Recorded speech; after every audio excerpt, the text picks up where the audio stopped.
بسم الله الرحمن الرحيم الحمد لله نحمده ونستعينه ونستغفره ونؤمن به ونتوكل عليه ونعوذ بالله من شرور أنفسنا ومن سيئات أعمالنا من يهده الله فلا مضل له ومن يضلله فلا هادي له ونشهد أن لا إله إلا الله وحده لا شريك له ونشهد أن سيدنا ومولانا محمدا عبده ورسوله صلى الله تعالى عليه وعلى آله وأصحابه وأزواجه وذرياته وبارك وسلم تسليما كثيرا كثيرا أما بعد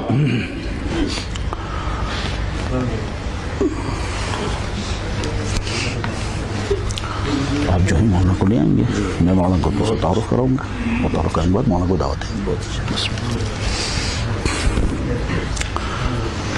قال النبی صلی اللہ علیہ وسلم انما مثل العلماء فی الارض کمثل النجوم فی السماء یقتدى بها فی ظلمات البر والبحر فإذا انطمست النجوم أوشك أن تضل الهداة أو كما قال عليه الصلاة والتسليم. يا رب صل وسلم دائما أبدا على حبيبك خير الخلق كلهم. حضرات گرامی، جس موضوع پر اس وقت یہ مجلس منعقد کی گئی اسی موضوع پر محدود رہتے ہوئے اختصار کے ساتھ جو باتیں اس وقت ممکن ہو سکیں گی اللہ جل شانہ وہ باتیں کہلوا بھی دیں اور ان کو کہنے والے کے لیے اور سننے والوں کے لیے نفع بخش بنا دیں. انسانوں کے تمام طبقات میں اور مسلمانوں کے اندر بھی مختلف طبقے ہوا کرتے ہیں. ان طبقوں میں سے ایک طبقے کو کہا جاتا ہے طبقہ علماء. اس طبقہ علماء کی اہمیت مسلمانوں کے لیے کتنی ہے اس کی تشریح کی اس وقت ضرورت نہیں ہے، لیکن ایک آیت میں ضرور پڑھوں گا.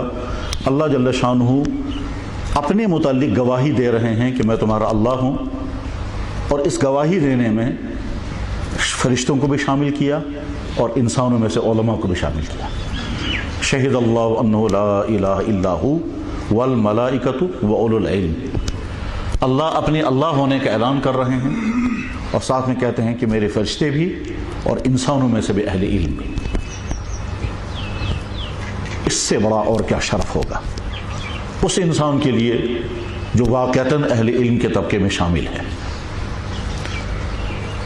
اللہ کے نبی علیہ الصلوۃ والسلام کا ارشاد مبارک جو اس پر پڑھا گیا، یہ حدیث مسند احمد بن حنبل میں ہے. ارشاد مبارک ہوا جیسے آسمان میں ستارے ہیں ویسے زمین میں علماء ہوتے ہیں.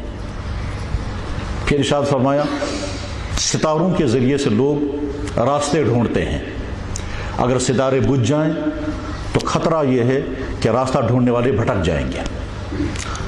تفصیلات کا موقع نہیں ہے. قرآن کریم میں ستاروں کی 3 خوبیاں بیان کی گئی. ایک خوبی یہ بیان کی گئی کہ وہ آسمان کی زینت ہے، چنانچہ قرآن نے کہا مصابیح، ستاروں کو کہا یہ آسمان کے چراغ ہیں، اور چراغ جو ہیں جب چاروں طرف اندھیرا ہوتا ہے تو چراغ چمکتا ہے. اور دوسری خوبی بیان کی گئی ستاروں کی کہ یہ راستہ دکھاتے ہیں. یہ راستہ کیسے دکھاتے ہیں وہ ہم نہیں سمجھ پائیں گے، وہ سمندروں میں پتہ چلتا ہے اور ریگستانوں میں پتہ چلتا ہے کہ ستاروں کے ذریعے سے لوگ راستہ کیسے ڈھونڈتے ہیں. کیونکہ ہم نے سمندری دنیا دیکھی نہیں ہے اس لیے ہم ٹھیک طرح سے اس کو سمجھ نہیں پائیں گے، لیکن یہ بات طے ہے کہ سمندروں میں راستہ ڈھونڈنے اور ایک جگہ سے دوسری جگہ پہنچنے کا ذریعہ صرف ایک ہے، وہ ہے ستارے. کیونکہ وہاں چاروں طرف صرف پانی ہی پانی ہے، اس پانی میں اس علاوہ کوئی چیز نظر نہیں آتی ہے. تو ستاروں ہی کے ذریعے سے وہ جگہوں کا تعین کرتے ہیں. اور ریگستان میں بھی نیچے ریت ہوگی، تا حد نظر ریت ہوگی، اوپر ستارے ہوں گے. ان ستاروں کے ذریعے سے وہ طے کرتے ہیں کہ ہم اس ستارے تک پہنچیں گے، اور ان ستاروں کے ذریعے سے وہ جگہوں کا تعین کرتے ہیں. تفصیلات کا موقع نہیں ہے. تو غرض یہ کہ قرآن نے کہا وَبِالنَّجْمِ هُمْ يَهْتَدُونَ کہ ستاروں کے ذریعے سے لوگ راستہ ڈھونڈیں گے. اور چوتھا کام ستاروں کا قرآن نے بیان فرمایا رجوما للشیاطین، یہ شیاطین کے لیے مار ہے. اب جب ستاروں کی 3 خوبیاں بیان کی گئی ہیں تو اللہ کے نبی علیہ الصلوۃ والسلام نے ارشاد فرمایا کہ میری امت کے علماء زمین پر ایسے ہیں جیسے آسمان کے ستارے، تو لازماً علماء کے اندر بھی یہ 3 اوصاف ہونے چاہیے. ایک طرف سے وہ